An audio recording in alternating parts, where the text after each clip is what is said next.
Final Fantasy, the one video game franchise that I have lots of respect for but have zero commitment to. From what started out as a simple RPG from the 1980s, became a phenomenon that has been milked out dry. Talk about oversaturation.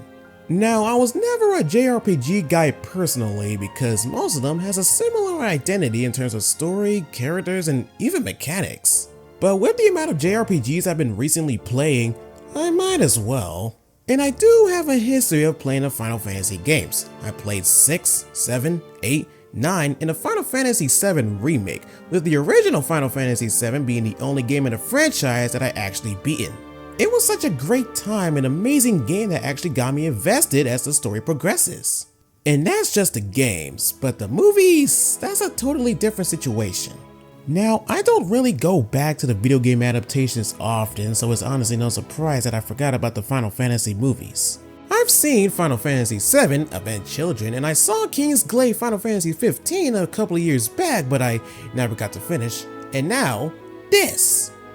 Final Fantasy: The Spirits Within. This adult animated sci-fi film is the first video game adaptation of Final Fantasy and the most expensive video game inspired film until the release of Prince of Persia: The Sands of Time in 2010. By April 2000, Square Enix, Square Pictures, was partnering with Columbia Pictures to produce the film, making it the first animated feature Columbia had worked on since Care Bears Movie 2: A New Generation in 1986. In order to keep the film in line with Sakaguchi's vision as a director, several script rewrites took place, most in the initial stages of production. Square Pictures rendered the film using some of the most advanced processing capabilities available at the time. A render farm of 960 workstations was taxed to render over 1,041,000 frames, which took a staff of 200 people about 4 years to complete. The film also had high cost overruns towards the end of filming. New funds has to be sourced to cover the increase in production costs while maintaining staff salaries. The film's final cost of $137 million, which included about $30 million spent on marketing by Columbia Pictures, escalated from an original budget rumored to be around $70 million. With that, Columbia Pictures summoned the movie to theaters on July 11, 2001, and it got mixed reviews but was praised for its character's realism. But unfortunately, it became a box office bomb, only making $85.1 million in the box office. And what's more surprising is that this is the first photorealistic computer animated film, and I've only heard about this movie being, well again, a box office bomb. So up until now, I decided to watch the movie for myself, and let's just say my opinions isn't all that positive. The movie follows the story of Aki Ross, a scientist making a last stand on Earth with the help of a ragtag team of soldiers against an invasion of alien phantoms.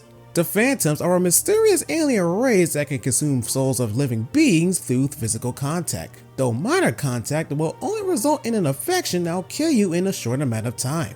Aki here is infected, but with the help of science and plot armor of course, she's perfectly stable, though the infection gets worse later on. And I guess the dream sequences here kind of explains why the phantoms went from this to this. I guess they were at war with each other and the planet they were on explodes, killing them all, which turns them into ghosts? I don't know, I'm just rolling with it. I guess I do like the sudden change for a Final Fantasy movie, but if I'm gonna be completely honest here, I don't think I can call this a Final Fantasy movie to begin with. Now, I'm not the biggest Final Fantasy fan in the world, so I don't know what I'm talking about, but even I can see the fact that this is a lie. And I guess the problem with that is the lack of elements that makes up the Final Fantasy experience. Like characters using magic, or characters fighting with awesome looking weapons, or summoning monsters, but we don't get to see any of that. Besides the Gaia theory, there's really nothing else to it. And the characters, besides Aki, are pretty forgettable, and I think that's because of the lack of character development which most of the Final Fantasy games have. Now, to be fair, this isn't a video game that takes you 30 to 40 hours to beat. This is a 90-minute animated film, but some kind of backstory for some of the characters would have been nice.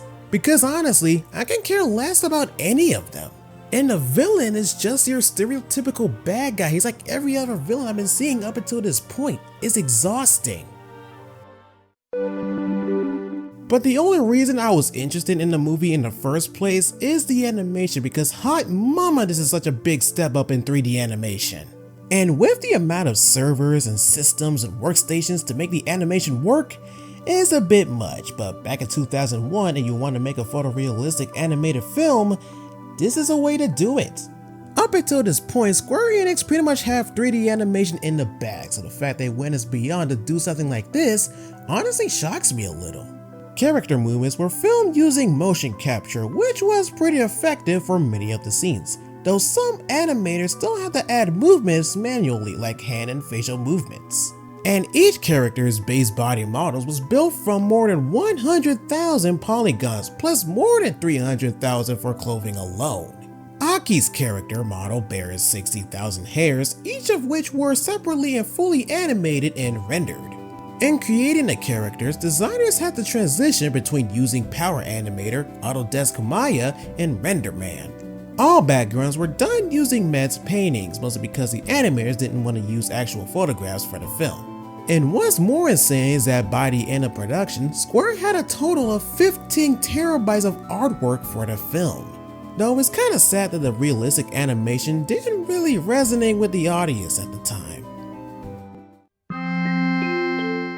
Man, I never thought I would watch a movie that would be incredibly misleading just because of the title, but here I am.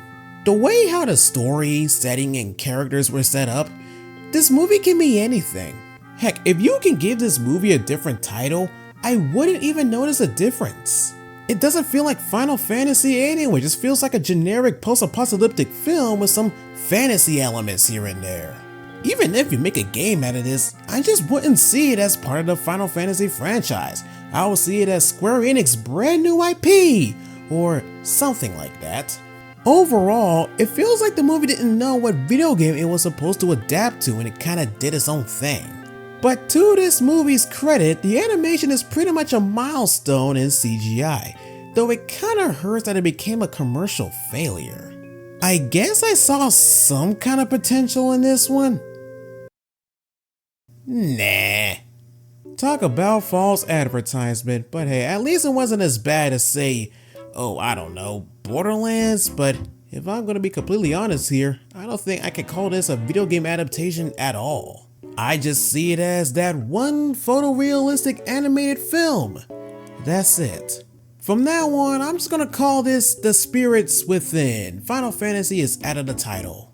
But for now, Halloween is near, which means I'm gonna play Resident Evil games. And it's not gonna be a pretty picture, trust me.